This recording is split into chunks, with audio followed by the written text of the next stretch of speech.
ICDS recruitment 2025 কারা কারা আবেদন করতে পারবে এবং অঙ্গনওয়াড়ি কর্মী প্রতি মাসে কত টাকা বেতন পেয়ে থাকে এবং শিক্ষাগত যোগ্যতা এবং কত বয়স হলে তোমরা আবেদন করতে পারবে, চাকরির মেয়াদ কতদিন থাকবে, সমস্ত কিছু তোমাদের কাছে পুরো ডিটেলসে শেয়ার করব এবং তোমাদের মূল্যবান টাইম নষ্ট না হয় সেই জন্য খুবই সংক্ষেপে তোমাদেরকে বোঝানোর চেষ্টা করব।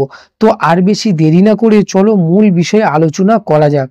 পশ্চিমবঙ্গ অঙ্গনওয়াড়ি নিয়োগ 2025 ইন্টিগ্রেটেড চাইল্ড ডেভেলপমেন্ট সার্ভিসে আইসিডিএস পশ্চিমবঙ্গ অঙ্গনওয়াড়ি কর্মী সুপারভাইজার এবং মিনি অঙ্গনওয়াড়ি কর্মী শিক্ষক সাহায্যকারী এবং অন্যান্য পদের জন্য আইসিডিএস ডাব্লিউবি অঙ্গনওয়াড়ি নিয়োগ শুরু হতে চলেছে। 2025 বিজ্ঞপ্তি প্রকাশিত করতে চলেছে। আইসিডিএস পশ্চিমবঙ্গ অঙ্গনওয়াড়ি সুপারভাইজার নিয়োগের অফিসিয়াল বিজ্ঞপ্তি গত বছর প্রকাশিত হয়েছিল এবং পরীক্ষা নেওয়া হয়েছিল। এবং তোমাদেরকে বলে রাখি এখানে কারা আবেদন করতে পারবে। যদি তোমার বয়স 18-র ঊর্ধ্বে হয়ে থাকে অবশ্যই তুমি আবেদন করতে পারবে এবং এসসি এসটি ওবিসি সবাই তোমরা আবেদন করতে পারবে যে ক্যাটাগরি হয়ে থাকো না কেন। এবং তাছাড়াও অঙ্গনওয়াড়ি কর্মীরা প্রতি মাসে কত টাকা করে পেয়ে থাকে, অর্থাৎ প্রতি মাসে কত করে স্যালারি পেয়ে থাকে এ বিষয়ে বলা হয়েছে।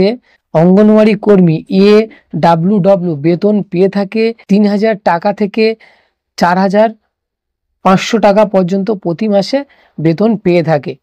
তোমাদেরকে আবারও বলছি, অঙ্গনওয়াড়ি যে কর্মী নিয়োগের বিজ্ঞপ্তি প্রকাশিত হয়েছে তোমরা কম বেশি অনেকেই জানো, প্রতিটা ভাগ আছে। যেহেতু AWW বেতন পেয়ে থাকে প্রতি মাসে 3000 টাকা এবং তাছাড়াও অনেকেই পেয়ে থাকে 4500 টাকা প্রতি মাসে। এবং আরেকটি ক্ষেত্রে তোমাদেরকে যেটা বেতন এখানে হিউজ পরিমাণ দেওয়া হয়, AWH বেতন প্রতি মাসে দেওয়া হয় 15,000 টাকা থেকে 22,050 টাকা পর্যন্ত দেওয়া হয়।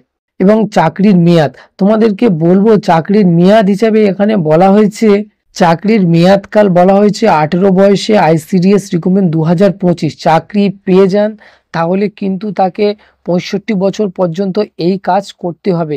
এর আগে আপনি চাইলে আপনার মতো অনুযায়ী কাজ থেকে বের হয়ে যেতে পারবে। তো এই ছিল আইসিডিএস রিক্রুটমেন্টের যে আপডেট তোমাদের কাছে শেয়ার করলাম। কাজেই ভালো লাগলে অবশ্যই তোমাদের বন্ধুদের কাছে শেয়ার করে দেবে।